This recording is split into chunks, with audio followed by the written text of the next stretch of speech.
Hi, I'm Sara. And I'm Supraja, and this is Gin and Tonic. Welcome back to Intimate Convos with your besties. Hello. All right, coming in hot from Somerville, next to Cambridge. We've conned Sara into coming to my house, which means we have to record in a corner with boxes and my cats.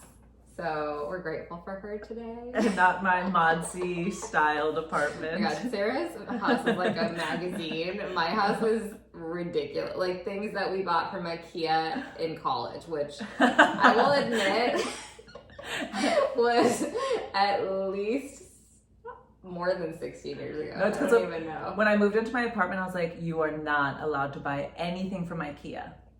Nothing. Really? Yes, I was like, look at that thing behind you, girl. It's lasted us a long time. I still remember the name of that label. It's like the lacquer, label. I forget what it's called. I own that in white. Oh gosh, you guys can hear my cats. They are interested, but if you can't, just know that they're cute and around us. Sara, how was your day today?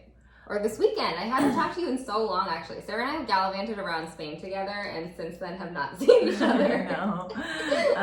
Well, it's Memorial Day weekend for reference, and what did I do? I went to Mystic, Connecticut. Oh yeah, I saw your photos. Which has been on my to-do list for a while. So I kind of love exploring New England and different little towns. And ever since I saw Mystic Pizza with Julia Roberts, I was like, I need to go to this damn town.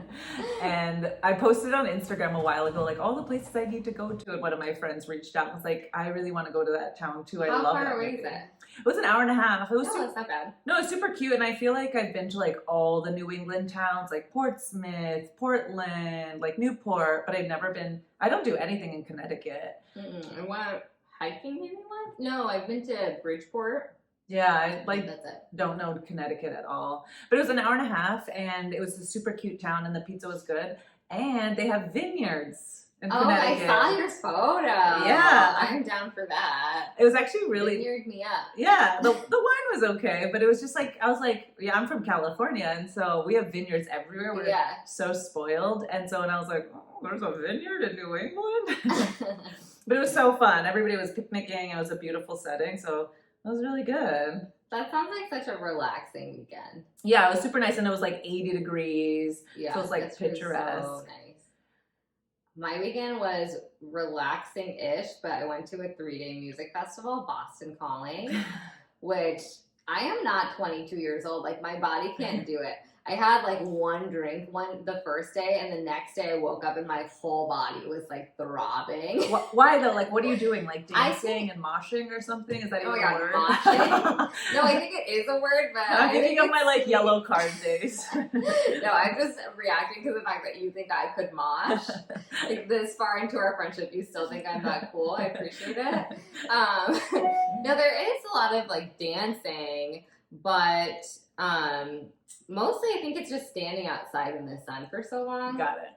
Maybe it's the adrenaline too, because I think there's 40,000 people who go. It's crazy. I know, I saw the aerial shots. I was like, nope, I'm too antisocial for this.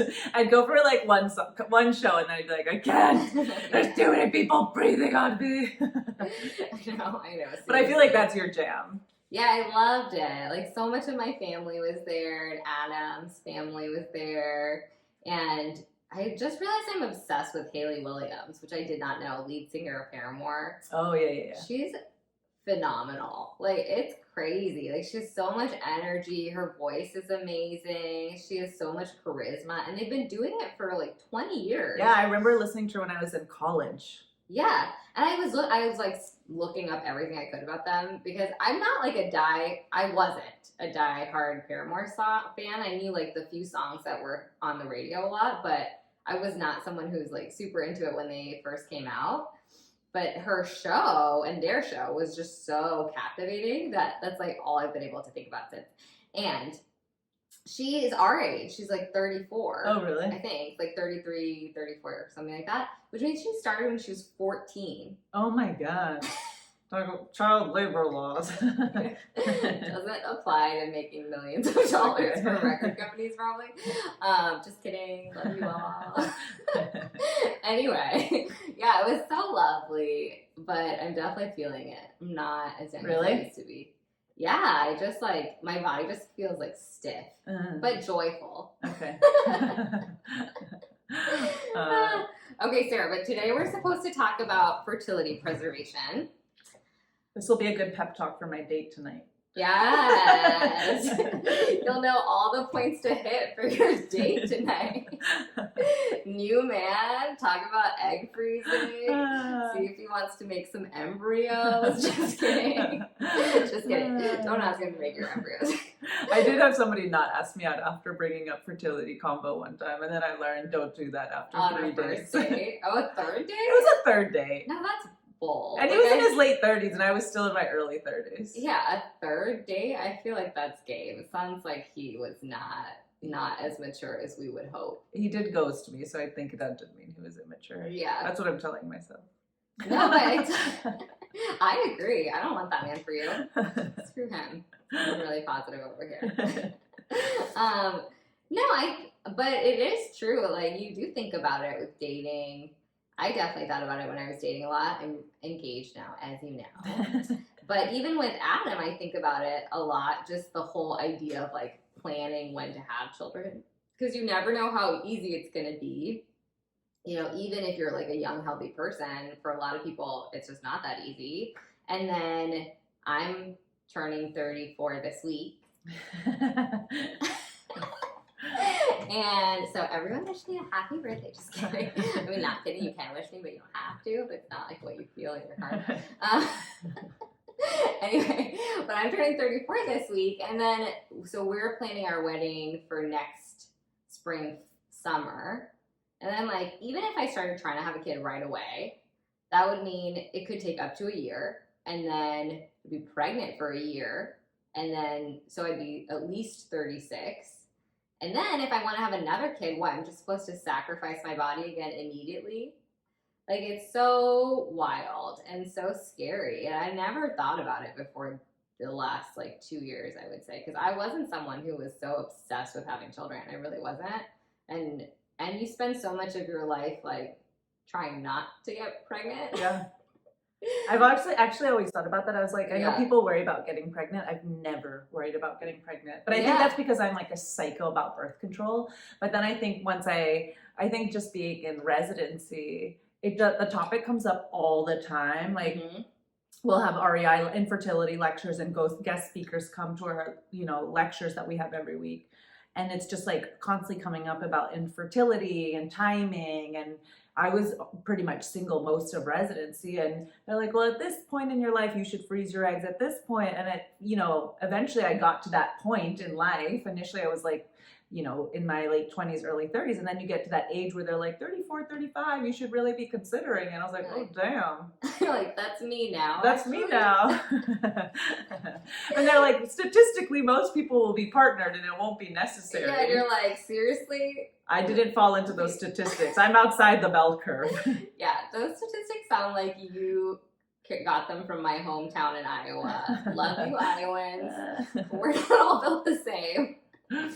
So I feel like I've thought about it for a while, just because I've always really wanted children. Like I've always told people, like, I want to be a mom more than I want to be a wife, and like that's just how I've always felt. Like, you're so sweet, Sarah. Like, anytime I pull Carter at your motivations for anything, you're like, but how will I feed my child? But like, I just want to save $500 extra a month so that when it comes to her daycare, then like I'll have it in the bank. And this was like 3 or 4 years ago, and I was like, are you pregnant? Like, what's going on? But no, it's just the idea of your child in the future, which is so sweet and so telling about your orientation just as a person and how important it is to you.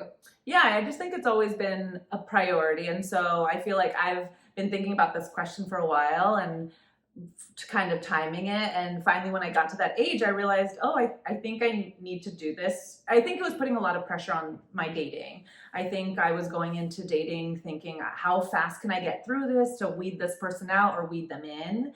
And I didn't think that I realized I was like self-sabotaging myself and putting so much pressure on somebody and myself. And I think I remember talking to my therapist about it one day, and she's like, nobody can know somebody after 3 or 4 dates. It takes months. And the idea of that made me sick to my stomach. I was like, I don't have months. My eggs are dying. Okay, dying. Like, will I know them in 3 dates enough to have a baby with them though? Yes.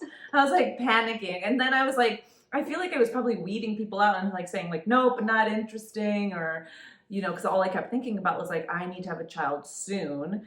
And so, you know, after I froze my eggs, that whole mentality changed. Obviously, I still want to meet somebody as soon as I can, but that pressure has almost entirely been alleviated to some extent.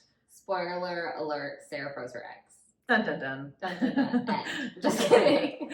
No, we want to tell you all about it. So yes, I did. I turned 34 and I realized it was time. And I was actually excited about it. And fortunately, because we're in medicine and we're specifically OBGYN, we know a lot of infertility doctors, also known as REI docs. And so one of my good friends, you know, gave me a lot of good information. Actually, one of my other friends had just done it. She had just turned 35. And so I had her guidance through the whole process. Like, she's a nurse and she even taught me how to do the injections and everything. So it was really nice. But yeah, I went, so it's essentially like the optimal age is somewhere between 30 and 35. And I was right at that window. And so, you know, I booked an initial consult, and it was really kind of lovely, actually. Like, you talk about your goals, and it kind of was a little emotionally intense. Obviously I cried. I cry about everything though. But you like, how big a family do you want? What's your timing? And so then they kind of help build a plan for you and how many eggs you should retrieve based on those goals and your age. And then after the visit, you wait for a cycle, and once you have a cycle, a period, you get all your testing done. And then the follow-up visit is to go over those numbers and give you actual stats based on like what your, you know, data, what your numbers, you know, indicate, like how many rounds you'll probably need. And so, and what timing is. And so that was super helpful. And then I picked the month I wanted to do it. And it was, you get off the ground pretty quickly. After my initial consult, I was able to do my first cycle within a few months, like 3-4 months of starting from the get-go. Yeah. Yeah, I think you said like so many helpful things just now, because first the age thing, I feel like people are always coming to me asking when they should do it. And it's such a balancing act between, yes, our eggs often work better when you're on the younger side, but it's also really expensive, and it's also expensive to store them. Mm-hmm. So you want to balance the likelihood that you're going to use it and the cost with your age and your eggs. So most people say like 34, 35 is a good age to start doing it. Although always good to save money for it if it's something you're thinking about. And never bad to like talk to your OBGYN, for example, because people's situations might be a little bit different. And then, did you watch the most recent episode of The Kardashians? No. You didn't? No. Okay. Well, a slight spoiler, but it was Courtney in the first episode was like talking about their IVF journey. Oh, yes. And she said that she froze her eggs and had, I think, 7 eggs or something like that. And then, but none of them worked. None of them survived the thaw, which is such a bummer. She's like, I wish people had told me. Like, it's not a guarantee. And I remember when we talked to our friends about it who are REI doctors, they always quote people, I'm just checking to make sure I'm saying it correctly, but 90% chance of having 1 live child if you freeze 30 eggs before 35, which is kind of a nuanced statistic. Yeah. And so I feel like this is such an important point, because after you get all your initial blood work done, they use those numbers to kind of predict how well you'll respond to the medication and how many eggs they anticipate you getting. But on average, somebody with normal fertility is going to get somewhere between like 8 and 15 eggs, but not all those eggs are going to be good enough to freeze, and they only freeze the good ones. Yeah. And then should you ever use them, they have to unfreeze them and then either inseminate them, but every time you unfreeze them and use them, you lose eggs. There's like an attrition rate. And so the more eggs you have, the more likely that more are going to be normal and more are going to survive these different processes. Yeah. And so, you know, initially I thought like, okay, I just need 10 eggs. But, you know, depending on what age you are will determine the quality of those eggs. And so you really want depending on how big your family is, somewhere between like 20, what I was told is 20 to 30 eggs. And not for, I wanted a family of like at least 2. And so, and it's interesting because we're OBGYN, so we have patients who go through this. And, I think the hardest part was I was so competitive with myself, and then you're hearing about how your friends did. And my friend who did this did phenomenal. She was like a beautiful freak accident. Yeah. And she got so many eggs. 300 eggs. She got a lot of eggs. And so I was 300 is crazy. I was joking. but I was like, oh my God, that's obviously going to be me. I'm fabulous as well. I was not. I was average, which has no bearing on you as a person, your ability to mother, if you're intended to be a mother. It just sometimes takes more than one round. Yeah. And for some people, it takes a different route. Yeah. But I think you can never predict what's going to happen. I think all you can do is like plan the best you can and hopefully optimize your options. Yeah. And it was definitely a humbling experience, and it gave me some perspective into what my patients are going through, and it made me more mindful about like the whole process. And so I ended up needing to do 2 rounds, which is pretty average actually. And the more I listen to other podcasts and hear other celebrities doing this, a lot of them are doing 2 to 3 rounds, which is average. But I've also followed other celebrities who've needed to do 6 to 10 rounds. Are we just calling ourselves celebrities now? I'm manifesting it, but we mean Courtney and her friends. I'm putting it out there. But like I follow all these like bachelor people, and all of them are always talking about their fertility, and so I'm like, okay. Yeah. But it's been interesting to watch all their different journeys, because you inevitably compare, but it also like made me feel more reassured that what I went through is quite average actually, and it made me feel fortunate that I did have an average experience, because that's not always the case. And fortunately I had the means to do multiple rounds, because like Supraja mentioned, it's actually quite expensive. Yeah. So just to talk cost, it's usually $10,000 to $12,000 a cycle. And that's a cycle of retrieving your eggs. Doesn't deal with if you had to use your eggs or the storage, all of that in the future. Well, and it's actually interesting because I've talked to a few other friends recently, some who have bad insurance and they've been quoted as high as 18,000, and others who have really good insurance and have been quoted as low as $6,000 and all their medication was covered. So I think understanding what kind of insurance you have is super helpful. And there's a new trend towards more jobs providing coverage. Like I know a lot of big companies do that. I think like Apple and Google and Amazon, people like that. Not lonely OBGYNs. Not healthcare insurance. Double AMC. I'm just kidding. Yeah, but so some people have options like that, and there is a spread, but it is costly. Something you definitely have to plan for, and there are ways to do that, whether that's saving up money starting way earlier than you might want to use it, or people who do like GoFundMes, or just using your HSA or your FSA. Those things can be really helpful. And I separated my cycle. So I did 2 rounds, and I think I put 5 months between each, 4 or 5 months between each cycle, because for me, I ended up spending around $9,000 per cycle, and I paid for it out of pocket. And so I needed time to save up and moonlight, and also just to once you do a cycle, you're recovering from it a little bit. So I needed like that physical and emotional recovery, but for me that was fine. But yeah, it's expensive. I'm a physician, and I live comfortably for the most part, and I still had to take my time to save up that money. Yeah. Okay, and then I want to clarify for people what happens during a cycle, because I think there's a lot of misinformation, a lot of fear about it.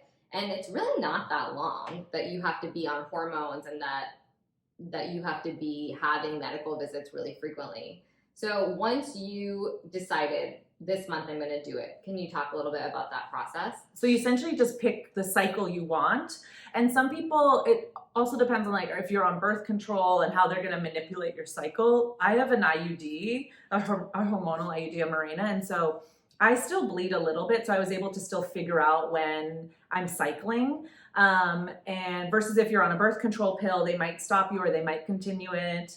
But so the moment I did, so I like, it's timing wise, you know, you don't want to, I didn't want to do it while I had a wedding in Italy, but I wanted to do it before going to the vineyard. The timing didn't work out. I was injecting myself at the vineyard. But yeah, I just picked a cycle, and then you just do a lot of, once you pick, it can average anywhere from what I've heard is like 9 to 16 days. For me, both rounds were 12 days, and the length of your cycle is essentially determined by the ultrasounds you're having done, what your blood work is showing, because essentially what they're doing is you're giving yourself medication during this 2-week period to stimulate as many eggs as you can, because every cycle women naturally release 1 egg, but in this process you are trying to produce, or you're trying to stimulate multiple eggs at one time, so that when they retrieve them, they're not retrieving 1 egg, but rather 10 to 30 eggs. Yeah. And so that's what the medications are doing. They're forcing you to grow multiple eggs at one time. Yeah. And just to go to the very basics, your eggs are on the ovaries. People with ovaries generally have 2, 1 on each side.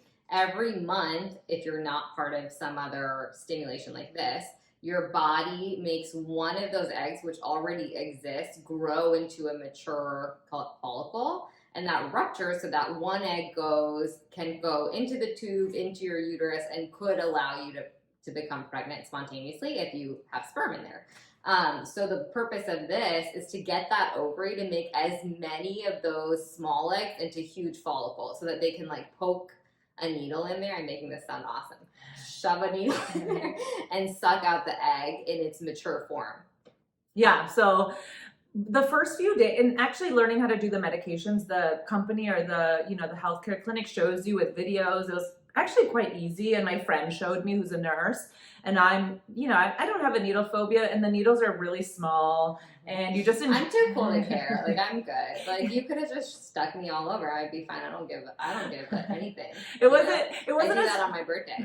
It wasn't as bad as I thought it was gonna be, and like you just find like a little fatty pad of skin on your body, and it was fine. It wasn't that bad. What does get uncomfortable is once your ovaries start growing, by the end of that 2-week cycle, that gets uncomfortable. And so I was like, you just feel super bloated. Yeah. Because what used to be this big is now like this big. Yeah. Right? Like people say it's the size of a grapefruit. Yeah, like your ovaries are normally the size of an almond, and I say almond.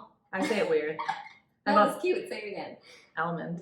Oh, okay. I know people always correct me, but I'm like, no, this is how I say it. So shut the hell up. I mean, we have immigrant parents, and I'm proud of it. I'll say almond too, Sarah.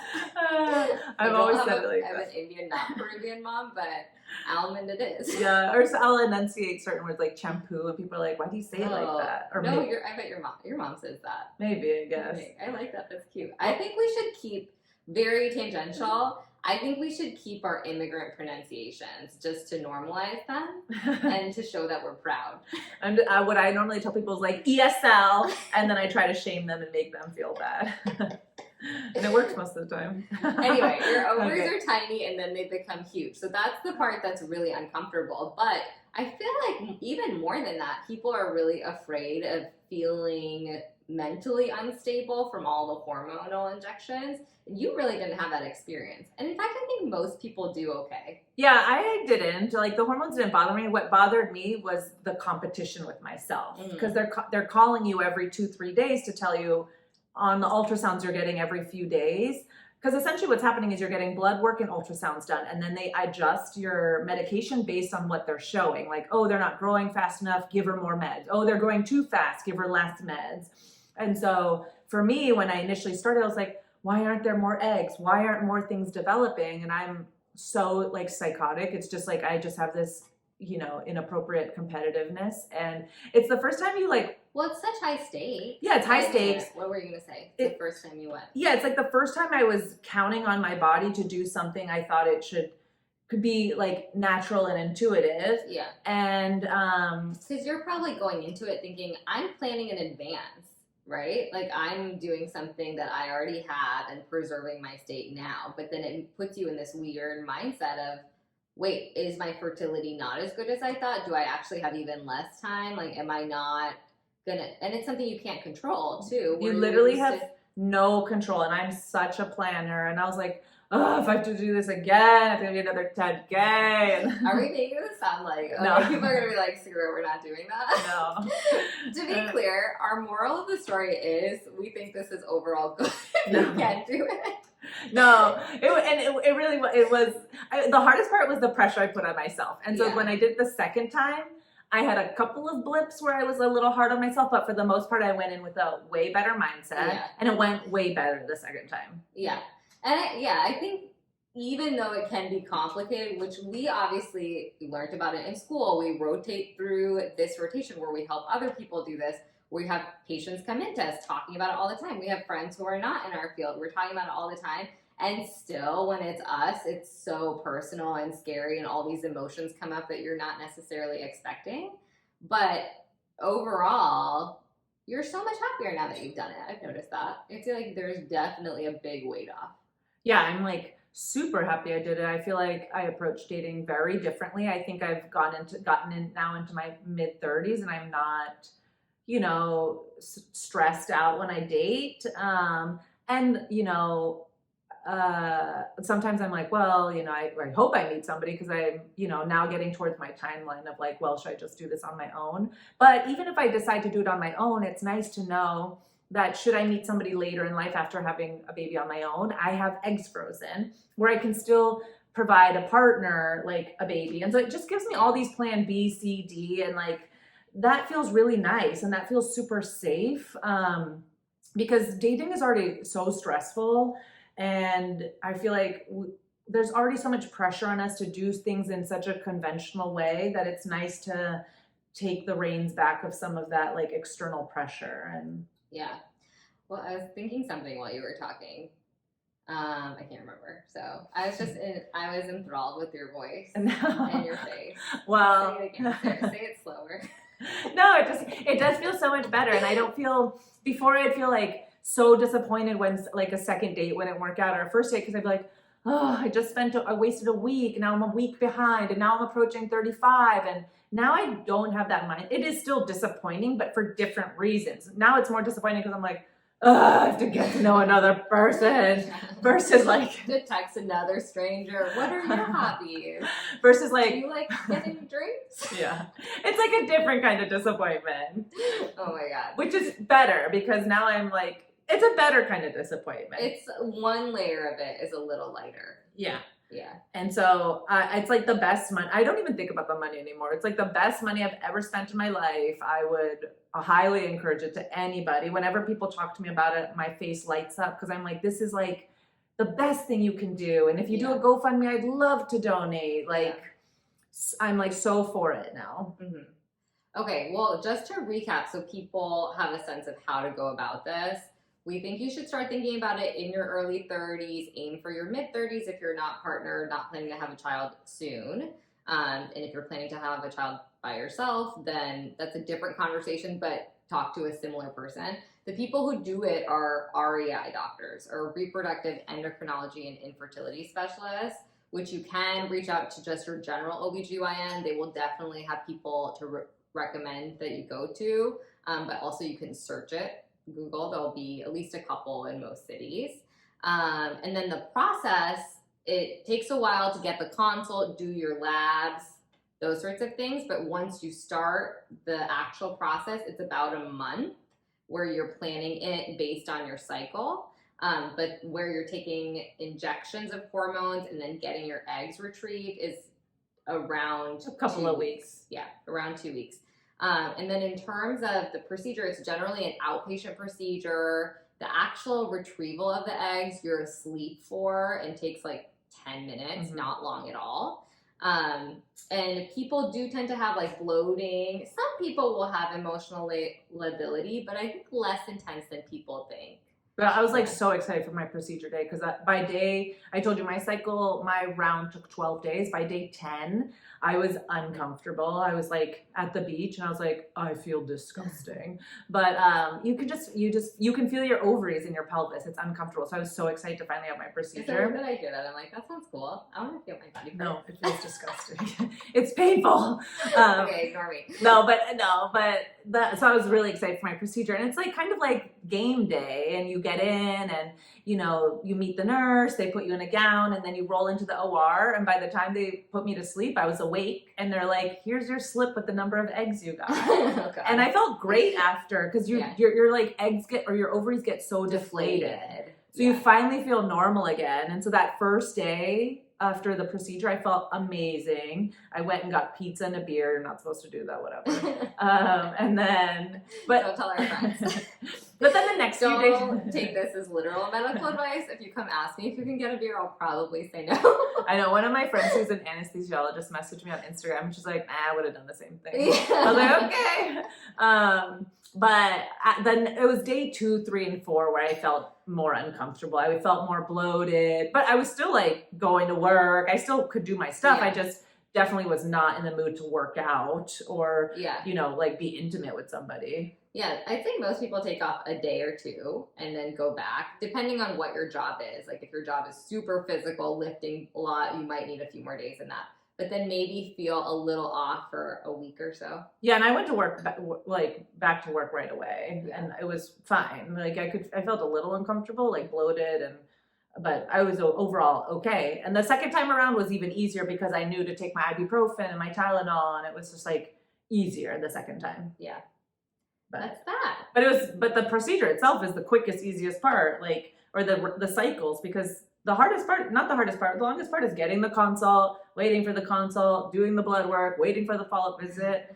But even with my second round, I literally just called the nurse one day and said, I choose this cycle. Okay, we ordered your labs. Go do your blood work and ultrasound. I know. I will say all REI offices work so smoothly. It's crazy. I mean, maybe not everybody's had that experience, but I feel like they really have a good system too. Like they are used to taking care of people. They know that it's a really sensitive topic, and they have a lot of different people who are assigned to different parts of it, but work as a team. I don't know, it works well. I was always impressed. I'm like, yeah, it's like a well-oiled machine. Yeah. They know it, and the nurses are incredibly like well-versed and stuff. this is an ad for all REI offices. Don't be a generalist, be a fertility specialist. Yeah. Just kidding. We're just joking. This is not an ad. I don't know who it would be an ad for because I haven't listed a single REI doctor, but Google will help you with that, or Bing, or whatever. All right, that's that. Okay, so next time, probably not next time, but if people have questions, you should DM us or email us, and we might do an episode where we answer more specific questions. But yeah, that's that. Can't rave about it enough. I think everybody should do it if there's any, like, even I have a friend who's about to do it because she found out she doesn't know if she wants kids, but she just found out her job covers it for free. So she was like, should I do this? I was like, yes, 100% do it. Even if you don't. One of my friends is actually a fertility doctor, and she doesn't know if she wants kids, but she was like, I'm just going to do this. It doesn't make sense to not do it when I have this benefit. Yeah. And yeah, I mean, if it were free, I would have done it for sure. Oh, yeah, if it was free, I would have done more rounds. Like, it would have been worth it. I'd be like, I'll do 3 or 4 rounds. I'll have eggs to give to everybody. Everybody wants Sarah McKinney jeans. No. I mean, come on. But yes, we highly recommend it, and take control of your fertility. And I love it. I do think it's just a tool to be in control of your future, to be autonomous over your choices, and I am here for it. So thanks for chit-chatting. Sarah, what are you drinking? Guess what? I made a drink this time. Boba. Mm-hmm. But without the boba. Mm-hmm. It's because I don't like to suck it up with straw, and I'm like, ugh. I just spit on you. But also, I put in a couple, but you didn't drink it. I didn't drink it. Okay. It's because it's always alarmed when it comes into my mouth. But you said it was good, the drink part. The drink was good. When I say I made it, I used like this Amazon-based tea pouring packet, but I did add a few twists. All right. Okay, have a beautiful day. Ciao.